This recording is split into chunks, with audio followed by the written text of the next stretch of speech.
Righty team. I said I want to dive into this growing pain conversation, and I've been having lots of conversations with people on my networks recently. So it's very topical to dive into this.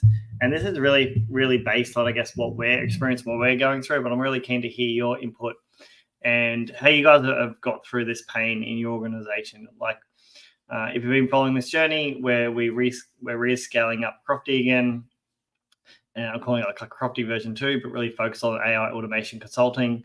And, you know, when you're self-funded, you essentially have to do everything yourself and literally wear 19 different hats when running the company. And luckily there's three, business partners being able to take different roles here, because I would definitely not be able to do this myself on my own.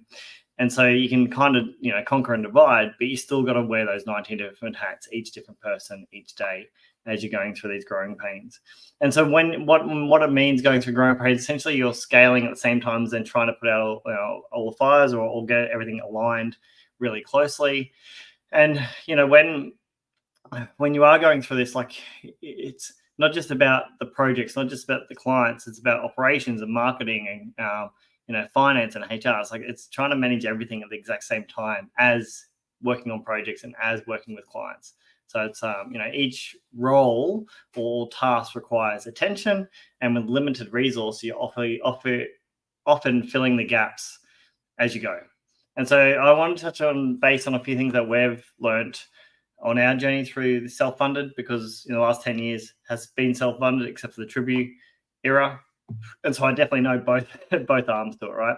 And so I think adaptability is key, because every new challenge, every day brings a new challenge. And whether it's a technical issue that you're trying to solve, or it's a client request, or you're trying to do this big marketing push, or your brand awareness, you really need to be adaptable and essentially change fast. And I think you can relate this to the corporate space, the enterprise space. Typically, when we've hired in that space over the years, people are very, tunnel vision. They can do one thing at a time. In the SME, you need to be super adaptable and change from one topic to the next, like most likely in the same day, and do 5 different topics in one day, or different roles. So definitely adaptability. Comes with that is being resourceful and having that resourcefulness, so you can actually, pull and push your different resources and different skills and finding creative solutions. And I think this becomes second nature, right? So maximizing the resources you have and the skills you have and being creative and on the spot becomes, second nature. And so this is about working smarter and squeezing every bit about from the skills and resources you already have on your team, and being resourceful to essentially bring everyone along for the journey and pull and push in different ways that you definitely would not do this if you had funding, right? So if you had the funding, you'd just go and hire that person to fill that role. But when you don't have the funding, you can come up with really cool and creative ways to solve things. Staying focused. I've said this a lot over the last 6 months, is around saying no. So you're saying yes to what you love doing, saying yes to what you're good at, and saying no to everything else. But when you are wearing these multiple hats, it's super easy to get pulled in so many different directions. And so I think you need to have a clear vision, and you need to be able to set the priorities and stick on course, and become really, really good at saying no. Otherwise you will definitely be pulled off in the wrong direction. And you just, when you don't have the resources, you don't have the funding, you just can't do it all.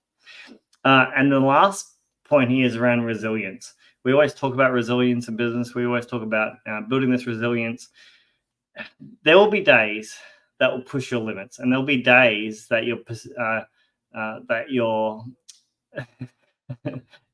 get pushed to the point where you go, why the hell do I do this? And I think we ask ourselves this a lot in businesses. Why do we do it? We do it because there's a vision, there's an outcome, there's we're doing things differently, we're disrupting, we're making a difference in our industry, whatever that might be. And so when you can push and test your limits on this, you'll be able to learn from that. The setbacks will give you the ammunition you need to be able to come back stronger and do it again and do it better. And so building that resilience I think it's just great for us as humans, to be honest.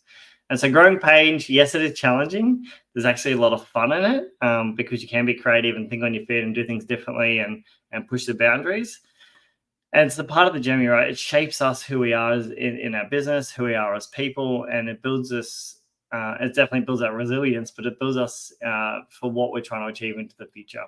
And so this key common conversation around wearing these 19 different hats and going through growing pains, I just think it's a great thing to do, as long as you can hold it together and get through to the end. All right, guys, I'm keen to hear how you've done it. This is the non-raising funding conversation. So if you haven't raised funding and you have bootstrapped, how have you pushed through that limitation to get to the next level without having that cushion behind you?